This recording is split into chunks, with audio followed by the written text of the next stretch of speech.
저는 수필을 줄곧 써왔고, 그 다음에 독서 프로그램을 많이 했기 때문에 이제 독서 때문에 이제 그런 부탁을 해오지 않았나 생각해서 제가 읽은 책 중에서 몇 권을 이제 좀 골랐어요. 그래서 평범하지 않은 책을 좀 골랐죠. 원래 어렸을 때부터 이렇게 책을 읽고 또 그 책이 나중에 글을 쓰도록 연결을 시켜준, 그 다음에 지금까지 계속 책과 글쓰기로 한 40년 동안 이렇게 해왔기 때문에 이제 다른 거는 거의 생각을 할 수 없을 정도로, 그래서 책을 통해서 저의 삶이 이렇게 그 독립적으로 주체적인 삶을 세울 수 있도록 그 만들어졌기 때문에, 공부하러 오시는 분들 뭐 퇴직하고 오시기도 하고, 또 주부들은 이제 아이들 대학 그 보내고 나서 이제 오시거든요.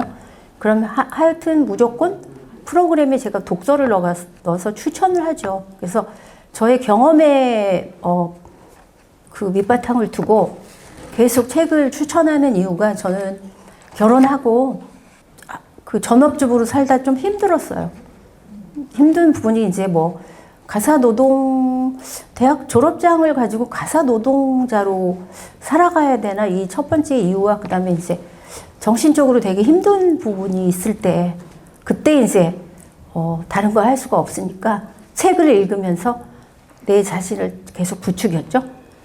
나는 잘 돼야 된다. 모든 사람이 자기 시간을 막 그렇게 노는데, 그때는 노는 분위기가 사회적으로 이상하게 노는 분위기가 막 확산됐을 때예요. 뭐 노래방 막 확산되고 막 이런 술 마시는 문화 막 확산됐을 때 저는 그 책을 붙잡았죠. 그래서 오늘 시를 하나 지루하지 않게 하느라고 이 조카딸 결혼 사진을 하나 넣었는데요. 왜냐면 그 우리 사회가 이제 밥을 굶지 않는 사회가 됐어요. 그러니까 OECD 10위였는데 얼마 전 뉴스에 6위로 올라가 있더라고요. 그만큼 밥을 굶는 문제에서 떠나가지고 지금 이제 자기 실존적인 그 존재감의 굶주림에 이제 문제로 온 거예요. 그래서 그러다 보니까 지금 베이비 부모들이 키운 그 자식들은 공부를 너무 많이 했어요. 부모의 지원을 받아서 원도 끝도 없이 하죠. 그러고도 취업이 안 되면 석사 박사하고 또 안 되면 연수 가고, 그래서 공부는 너무 많이 하고 직업은 좋은 직업을 찾아야 되는데 그만큼 그 배운 만큼 공부에 투자한 만큼 좋은 직업을 갖지 못할 때가 있어요. 그래서 외국에서 막 박사까지 따고 와서 여기 와서 막 절망하는 젊은이도 보죠. 그런 젊은이들이 막 그 부딪히는 절망감은 공부를 많이 했다고 해결되는 부분이 아니에요. 왜냐면 정말 인터넷 한번 들어가 보세요. 결혼 그 시장, 결혼 정보 회사들 있죠. 거기에 가입을 하면, 가입비를 내면 5초 안에 결혼 중매해 줄 수 있는 등급이 다 정해져요. 5초 안에 떠요. 그리고 웨딩 플래너까지 맞춤으로 다 떠요. 그러니까 이미 결혼 시장에 내가 원하는 그 쪽으로 진입할 수가 없어요. 내가 좋은 조건을 가지지 않았으면. 그러니까 이제 밥을 굶거나 그런 부분이 이제 굶주림이 아니고요. 존재감에 대한 굶주림이에요. 그래서 그 오스트리아 같은 경우에 이제 보면은 1년에 국민들이 책을 반 권 정도만 읽는데요. 그러니까 책을 그만큼 읽지 않는 사회가 된 거죠. 근데 이제 복지는 돼 있고 하니까 무관심해요. 호기심도 없어요. 복지가 어느 정도 되니까. 근데 젊은이들이 보면은 하고 싶은 게 없어요. 그래서 그 오스트리아 사회라든지 그다음 다른 유럽 복지가 돼 있는 국가들 보면은 그 전체 분위기를 만성적 자살이라고 사회 심리학자들이 그렇게 얘기하죠. 우울증이 심해져가지고 하고 싶은 것들이 없으니까. 그래서 우리 한국도 보면은 어떤 약사분이 이제 오셔가지고 세계에서 최고로 많이 팔리는 약이 우울증 약이래요. 그게 무슨 그 약 파는 책 있거든요. 거기 보면 근데 그 약사가 하는 얘기가 그 병원에서는 모든 조제 그 보면은 기본적으로 우울증 약이 깔려 있대요. 그냥 무조건 우울증 약 넣고 소화제 넣고 막 이런 식으로. 그래서 전 세계적으로 제일 많이 팔리는 약이 우울증 약일 정도로 지금 그 사회 그 전 세계적으로 분위기가 만성적 자살 쪽으로 이렇게 퍼져 있는 거죠. 그래서 그 부분을 해결하고자 하는 부분의 한 분야가 이 문화예술이에요. 제가 외부에서 많이 들어보면 구리시가 이런 걸 되게 많이 해주고 있는 것 같아요. 그래서 부럽기도 하죠. 오히려 뭐 송파구, 서울 막 이런 쪽에서는 이미 막 자생력이 있다 해가지고 막 안 주고 받기도 힘들고 한데 이 구리는 저도 10년 전에 2011년도인가요 그때? 구리문예대학 와서 수필 또 강의도 하고 지금 그때 같이 공부했던 분들이 여기 또 와 계시고 그래서 아시는 분도 많이 와 계셔서 반갑기도 한데요. 의미 치료가 이제 우리 지금 사회에 화두가 됐어요. 심리 그 치료도 보면은 유행이 있는데 막 사회가 못 먹고 못 살 때 그 심리 치료라는 부분은 거의 없었는데 잘 살게 되면서 심리 치료 병원들이 주변에 보면 많이 생겼어요. 그래서 의미 치료로 가는 거예요. 내가 왜 살아야 되나? 어떤 존재로 살아야 되나? 그 치료가 이제 의미 치료라고 해가지고 로고테라피라고 그렇게 돼 있는 거죠. 그래서 젊은이들이 이제 뭐 요즘 뉴스 보면 강남역 주변에 마약 사례들이 많이 그래서 그 마약 판매하는 책을 잡을 수가 없다. 그 정도까지 마약이 확산돼 있다 하는 부분은 뭐냐면 무의미에서 오는 거예요. 그래서 나태주 씨의 이 부분을 저는 깜짝 놀랐죠. 시로서는 완성도가 떨어지지만 우리에게 주는 메시지가 되게 있는 거예요. 그래서 나태주 시인의 자신을 함부로 주지 말아라 중에 이제 전체는 아니고 일부이거든요. 그래서 이 시의 일부분을 우리 한번 읽어보시겠어요?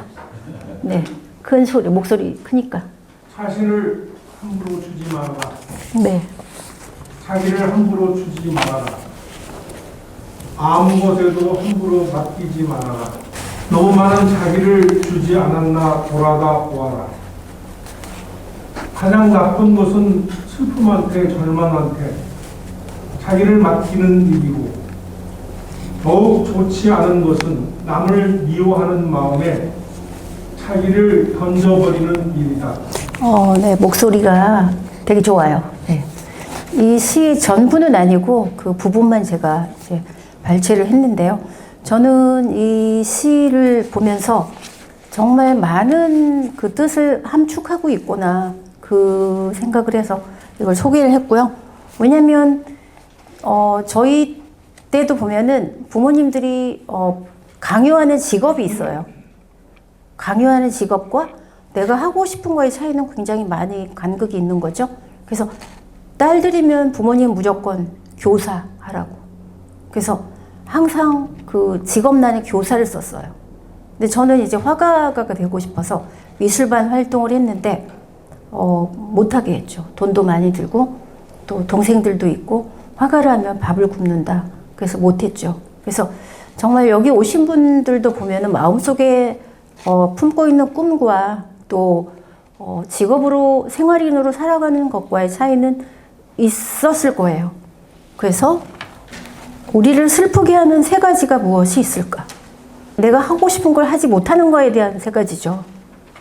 화가가 되고 싶었는데, 음악가가 되고 싶었는데, 춤을 추고 싶었는데, 뭐 외국에 나가서 뭐 외교관이 되고 싶었는데, 이런 부분이 하나도 이루어지지 않은 부분에 늘 후회를 하면서, 그래서 우리를 슬프게 하는 세 가지가요. 7페이지에 있어요. 할 수 있었는데 늘 후회하죠. 그래서 그 밑에다 짧게 적으면 돼요. 할 수 있었는데 놓친 거, 또 해야 했는데 놓친 거. 7페이지에 있어요. 해야만 했는데 놓친 거. 네.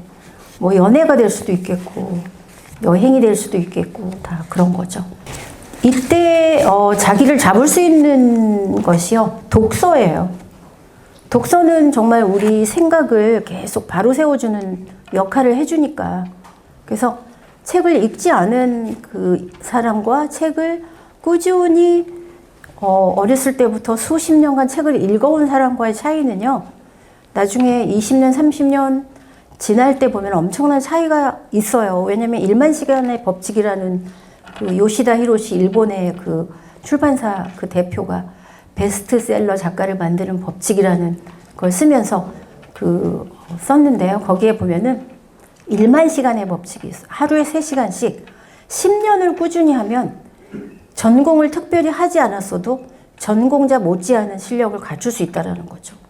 그래서 여기 오신 선생님들은 글쓰기라든지 뭐 다른 분야에서 10년 이상 해 오셨으면 다 전문가예요.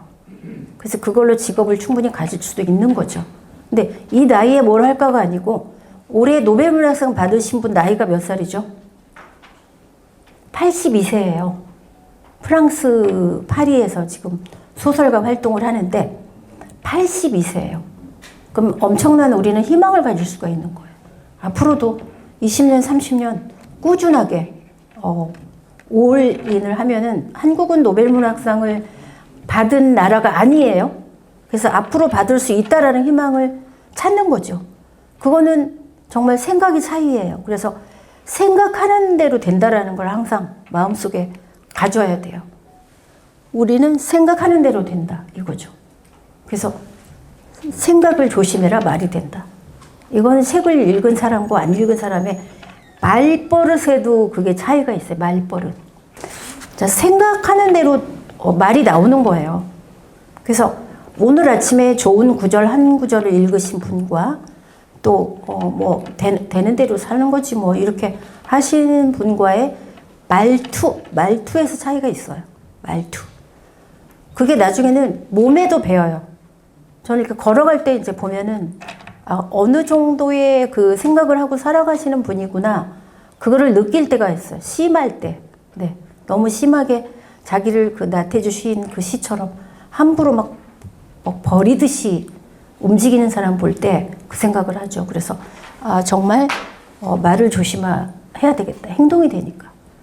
그 행동이 또 이제 습관이 되고 뻔한 말이지만 지금 뭐 다 이 나이에 뭘 하나가 아니에요.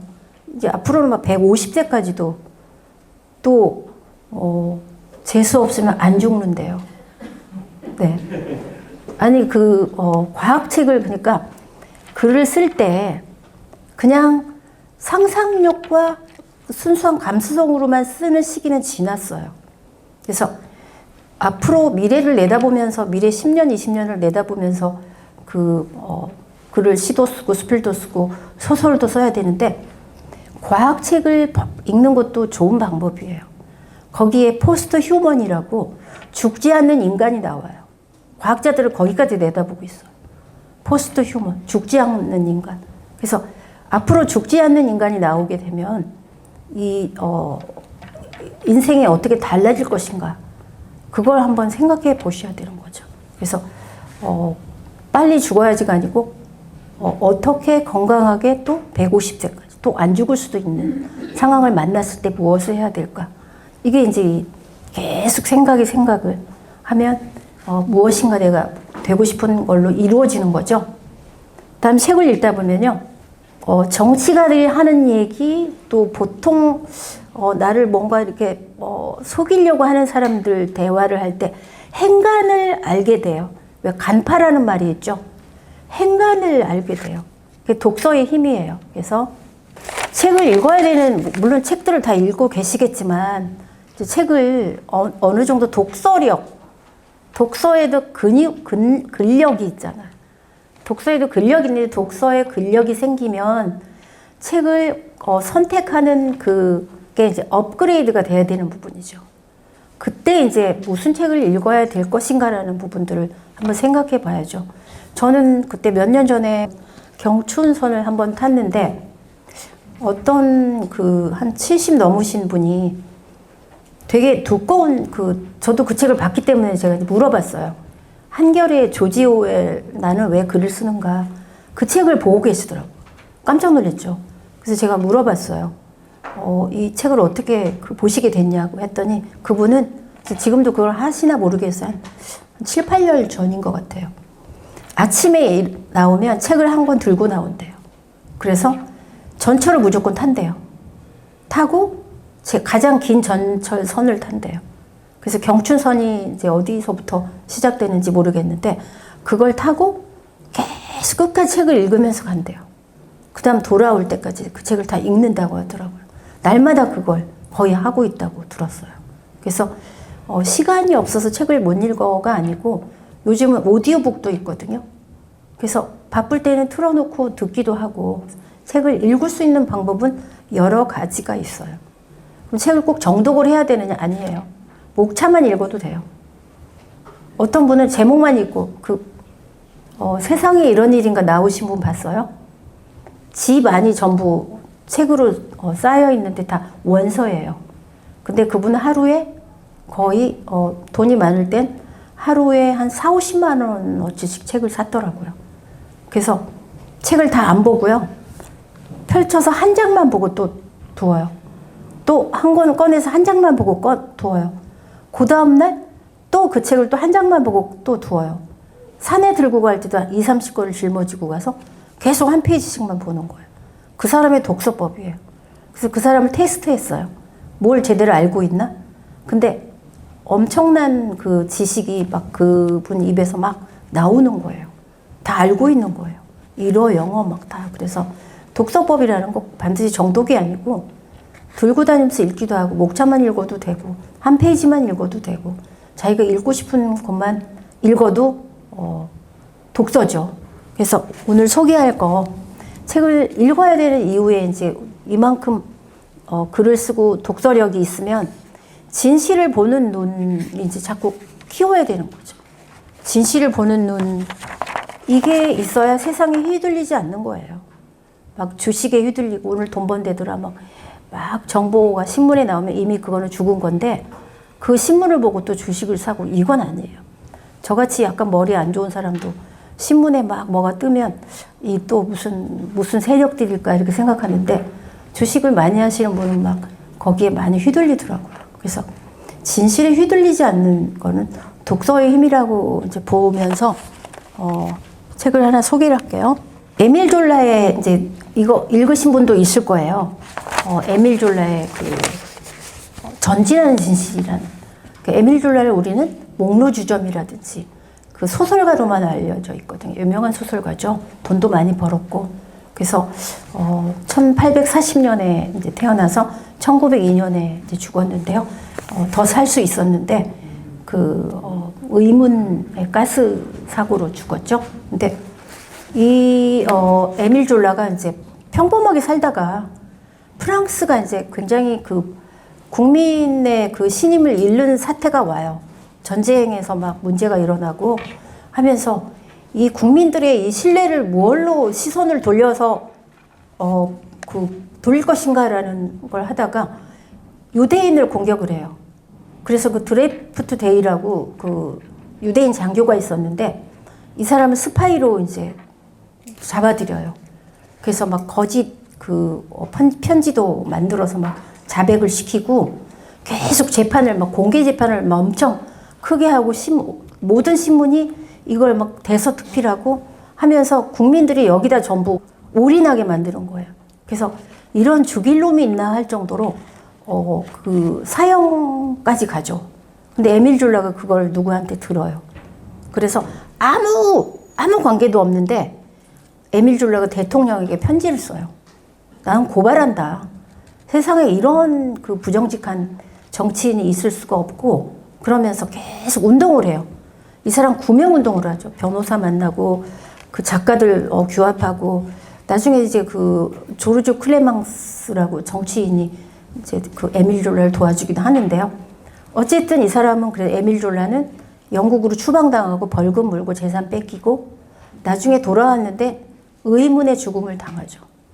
근데 나중에 이제 이게 밝혀졌어요. 무죄로 밝혀졌는데 그 사이에 엄청난 사회의 그 소용돌이가 일어나는데 언론까지 합세해가지고 이렇게 그 한 사람을 스파이로 몰아서 국익을 위해서라면 한 사람을 죽이는 건 문제도 아닌 부분들 우리나라에도 많이 일어나잖아요. 그래서 이럴 때 작가들의 역할이 무엇인가를 에밀 졸라를 보면서 생각하는 거죠. 그래서 진실을 보는 눈이라는 거는 책을 통해서 생각을 많이 하게 만든 여기 책이 나오죠. 에밀 졸라 전진하는 진실 나오잖아요. 하나 사례를 또 하나 들어드릴게요. 이거는 책은 아니고요. 철학자 카일 포퍼가 한 말이 이제 나는 100% 항상 옳아라고 생각하는데 절대 아니에요. 우리가 옳다라고 하는 만큼 우리는 언제나 틀릴 수 있다. 라고 이제 철학자 카일 포퍼가 말했는데요. 혹시 더 헌트라고 영화 보셨어요? 보신 분 있어요? 이게 이제 덴마크 영화 같은데요. 여기에 이제 한 청년이 이혼하고 고향으로 돌아가서 유치원 선생을 해요. 근데 아이들의 상상력이라는 건 되게 무궁무진해요. 그래서 어느 때는 아이들 혼자 놀 때 잘 들어보세요. 막 부모가 막 마음에 안 들 때는 괴물로 둔갑시켜요. 막 괴물로 둔갑시켜서 막 괴물아 죽어라 그리고 막 뭐 인형을 막 팔다리 자르고 찢고 근데 아무도 몰라요. 이 아이의 마음에 들어있는 그 어둠을 모르는 거예요. 그래서 그걸로 카타르시스 하는 거예요. 그 괴물로 부모를 둔갑시켜서 욕하고 찌르고 자르고 하면서 근데 이 소녀 하나가 상상을 하는 거예요. 이 선생님이 자기를 몸을 만졌다 뭐 이런 식으로. 그래서 성추행 노명을 쓰고 이 재판까지 가고 막 이 온 마을이 다 이 남자를 이제 마녀 사냥하죠. 근데 나중에 무죄로 나왔는데도요. 아무도 동네 사람들이 무죄라는 거에 인정을 안 해요. 왜냐면 그걸 인정하는 순간에 나의 옳지 않은 판단력을 인정해 줘야 되니까. 이게 집단적으로 일어나는 이런 현상을 확증 편향이라고 한대요. 거기 그 자료에 이제 나와요. 줄 밑줄 그어놨죠. 확증 편향. 우리 사회도 되게 많아요. 그다음에 그게 심해지면 인지 부조화라고. 네, 그렇게 가는 거죠. 그래서 독서를 하면서 우리는 이런 것들을 계속 행간을 찾아내는 그 훈련이 독서를 통해서 하게 되는 거예요. 처음에 소설을 읽다가 그 다음에 이제 이런 인문학이 좋은 게 그거예요. 인문학 속에는 말 못할 그 진실들이 막 있어요. 그걸 읽다 보면 정말 내가 해야 될 일 앞으로 우리 사회를 위해서 해야 될 일이 무엇인가를 마음을 먹게 돼요. 뭐 그 실천은 뭐 못할 수도 있겠지만 마음을 먹게 돼요. 그래서 힘을 합하는 것까지 갈 수가 있는 거죠. 그래서 저는 이 헌트 영화는 안 봤지만 저도 이거 보면서 충격을 받았죠. 이 책 하나도 또 소개를 하죠. 전 이거 읽고 깜짝 놀랐어요. 이 책은 구하기가 힘들어요. 왜냐면 우리나라에 번역돼서 들어와 있는데 책이 자꾸 없어져요. 이 책이 우리나라에서 막 퍼지면 안 될 이유가 있어요. 왜냐면 저는 베냐민 팬이기 때문에 베냐민 책을 막 사는데 번역에 문제가 있어서 어려운 책들이 되게 많은데 베냐민의 공부법이라든지 베냐민 무슨 책은 좀 쉬운 거 있어요. 근데 요거는 베냐민이 쓴 게 아니고 우베 카르스텐 헤이에 이 작가가 베냐민을 너무 좋아해서 계속 베냐민 가문을 연구를 해요. 베냐민과 남동생과 여동생과 삼남매에 대한 그 나치 밑에서 막 저항운동하고 여동생도 죽고 남동생도 우사였는데 죽고 남동생 부인이 이제 힐데라고 같은 법대 동기인데 나중에 동독의 법무장관이 돼요. 근데 이제 나치 전쟁이 끝나고 서독과 동독의 이제 상황이 어떻게 되냐면 우리는 서독은 무조건 좋다라고 생각하잖아요. 무조건 좋은 나라고 동독은 무조건 나쁜 나라라고 생각하는데 이걸 뒤집는 책이 이 책이에요. 서독은 나치 그게 끝나고 나치 전범들이 그대로 정치, 경제, 언론 모든 분야에 그대로 요직에 앉게 돼요. 그게 이제 유럽, 미국과 뭐 영국, 프랑스들이 그 끼어가지고 포츠담 선언인가요? 동독과 서독 갈라지게 만들면서 동독은 소련이 주무르고 이쪽은 그 여러 나라들이 주무르면서 나치 전범들을 그대로 요직에 앉혀요. 일할 사람이 없다는 이유죠. 그래서 나치 세력들이 그대로 일을 하게 돼요. 그러니까 나치 전범을 찾아내자 해도 아무도 할 수가 없죠. 근데 동독은 베냐민의 남동생의 부인 힐데가 법무장관이 돼가지고 전범들을 다 찾아내요. 색출하고 추방하고 뭐 처단하고 다 하죠. 그러니까 서독에서 계속 나치에 대한 거를 가려야 되니까 계속 동독을 그걸로 공격해. 이념으로 공격해요. 소련을 등에 업은 공산주의 국가. 이념을 계속 공격하는 거예요. 그래서 이 책에서 말하고자 하는 거는 피의 진실이라고 하면서 거기서 한 줄이 나와요. 이 책에 제가 언급을 했어요. 12쪽의 가운데에 보면요. 점점 더 뜨거운 대리전이 동서독 체제를 흔들고 한국과 아프리카에서도 그랬다라고 나와요. 그럼 한국은 어땠느냐? 1945년 해방될 때. 그때, 그 해방되면서 이제 역시 똑같은 상황이에요. 남한에 일할 사람이 없다. 그러면서 친일, 일본 밑에서 경찰하고 정치하고 금융사업하고 사업했던 모든 그 친일 세력들이 그대로 요직에 다 앉게 돼요. 그래서 아무리 친일을 색출하자 해도 안 돼요. 친일을 말만 해도 공산주의자로 몰아서 다 처단하고 감옥 보내고 다 그랬어요. 그래서 친일을 거론하지 못하도록 계속 북한을 공격하고 친일만 거론하면 그 빨갱이라고 해서 또 감옥 보내고 이런 상황이 계속 반복 수십 년간 이어져 왔다라는 거죠. 그래서 베냐민 세계의 가문은 책을 아마 구할 수 없을 수도 있어요. 헌책방에도 정말 어렵게 구한 책을 제가 소개해놓고 되게 미안했던 게 책이 없는 거예요. 아무리 구하려고 해도. 그래서 이런 책이 있다라는 거죠. 그래서 책을 읽게 되면 알 수 없는 뭐라고 할까, 의협심이.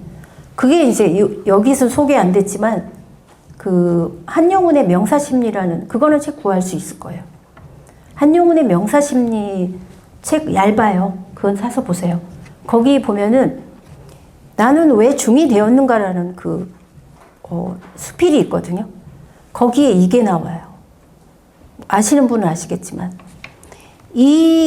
죄송해요. 여기 이 씨 성을 가지신 분도 있겠지만 이 씨 양반 왕족들이 일본에 많이 이제 우리나라를 팔았지만 절을 팔려고 또 이제 준비를 한 거예요. 한국에 있는 모든 절에 포교권과 재산권 이걸 일본에 팔겠다 계약을 하려고 막 준비하고 있는데 한용운이 알았어요.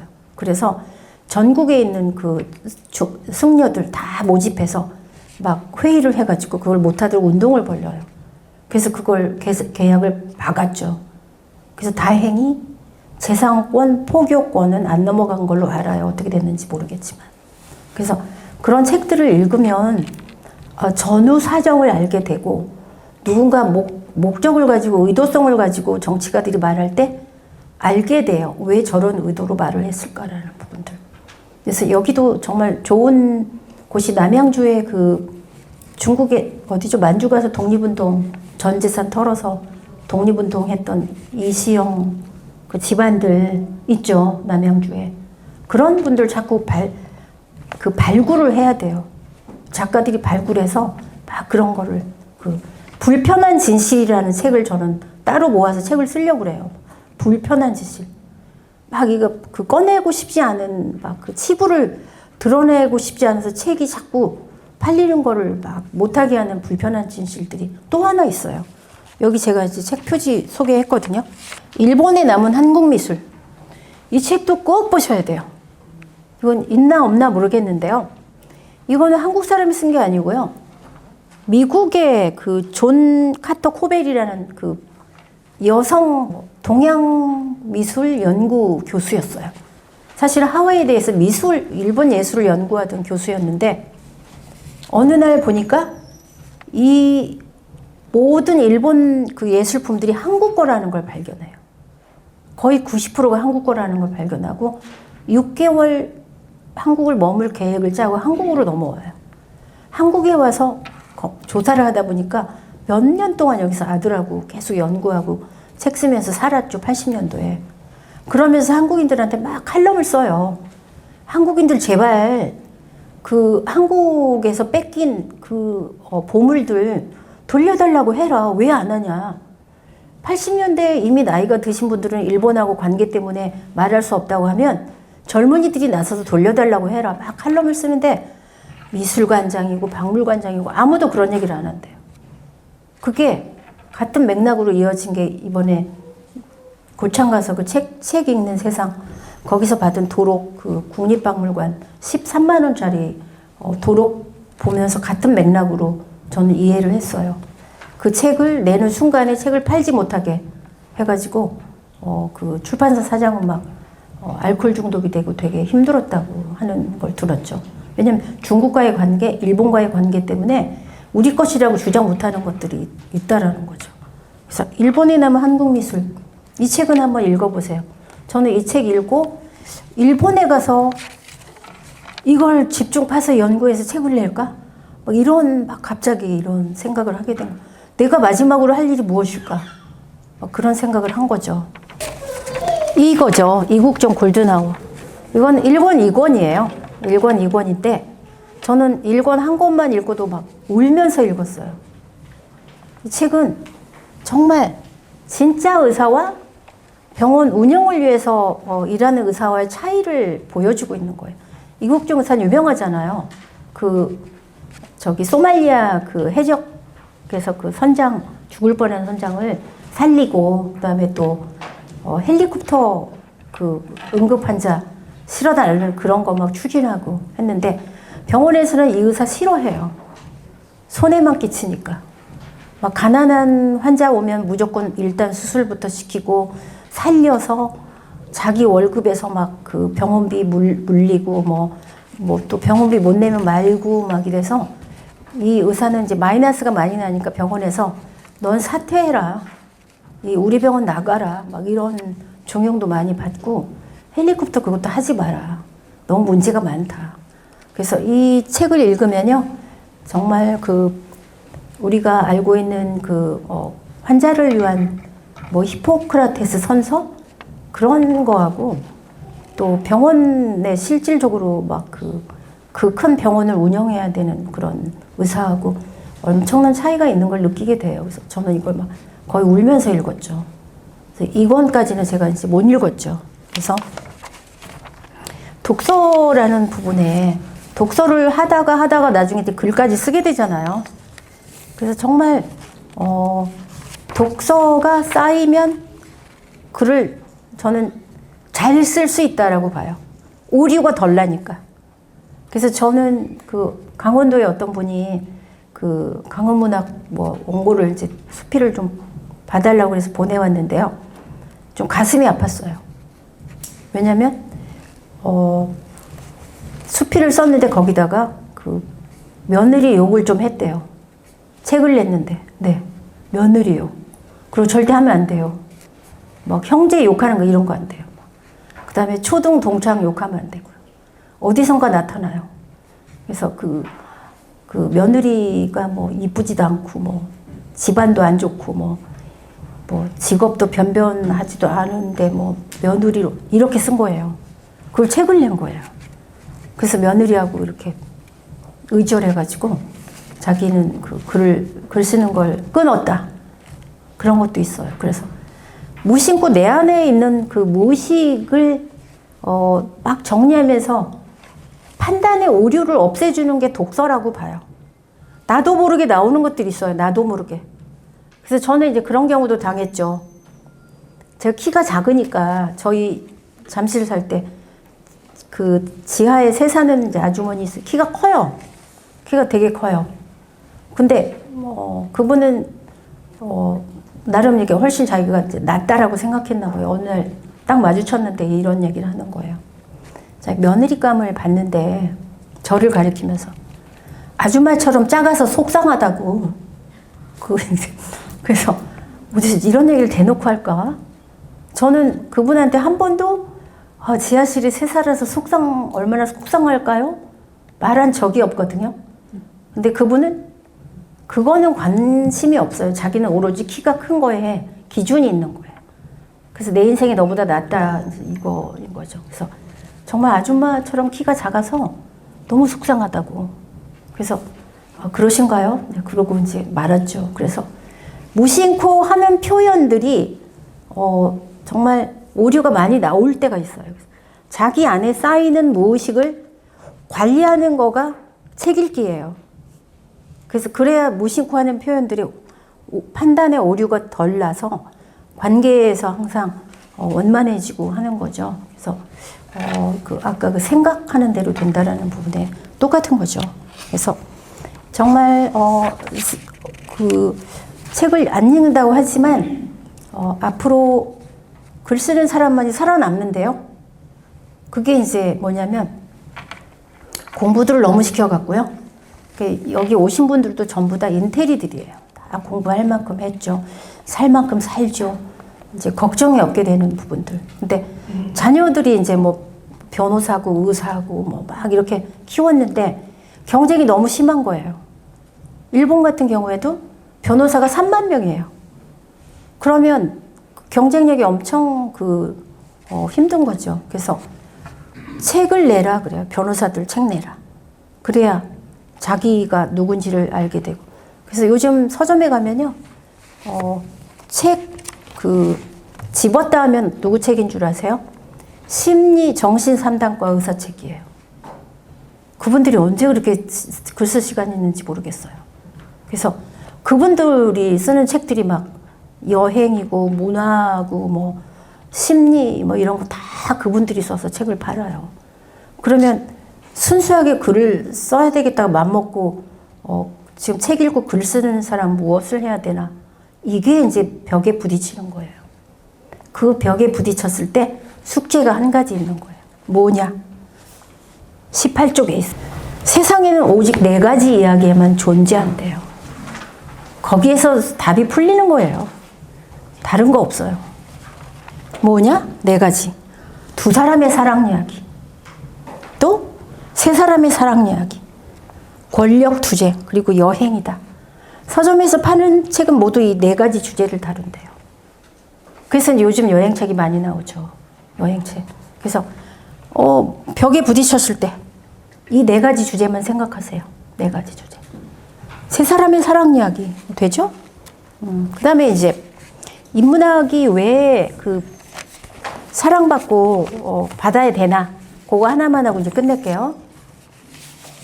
에펠탑을 보시죠? 에펠탑. 파리 가면 무조건 1번 가보고 싶은 한국 여성들이 여행 순위 1순위가 파리의 에펠탑이더라고요. 통계 나온 거. 지금은 아닐 수도 있겠지만. 그래서 왜 에펠탑이 이렇게 사랑을 받나? 이거죠. 에펠탑은 초기에 세우려고 했을 때 300m의 철근이었어요. 근데 예술가들이 다 반대했죠. 너무 싸구려 같다. 모파상이고 예술가들 몇백 명이 모여서 반대하고 막 치워라 막 만국박람회 기념했는데 이 철근이 그때는 무시받은 게요. 건축자재 대접받는 게 돌하고 나무였어요. 그러니까 대리석이라든지 돌로 해야 대접을 받고 철은 되게 무시받아요. 싸구려다. 근데 에펠탑을 300m로 세우니까 다 반대했죠. 근데 나중에 사랑받는 장소로 바뀐 거예요. 그래서 장소에 대한 거를 한번 생각해 보게 해요. 그래서 에펠탑은 무엇일까를 생각해요. 에펠탑이 나한테 돈을 주는 것도 아니고 밥을 주는 것도 아닌데 에펠탑은 가고 싶어 해요. 그런 맥락이 문학하고 책하고 똑같아요. 그냥 주는 건 없지만 감수성과 어떤 마음의 풍요로움을 선물 받는 그런 것들이 에펠탑이고 인문학이고 그렇다라는 거죠. 그래서 이걸 이제 프랑스 어떤 학자가 장소와 비장소라고 해가지고 또 분류를 해줬죠. 장소는 유적지라든지 뭐 문화 공간 이렇게 문화 공간이라든지 뭐 공원이라든지 이렇게 가보고 싶은 곳이에요.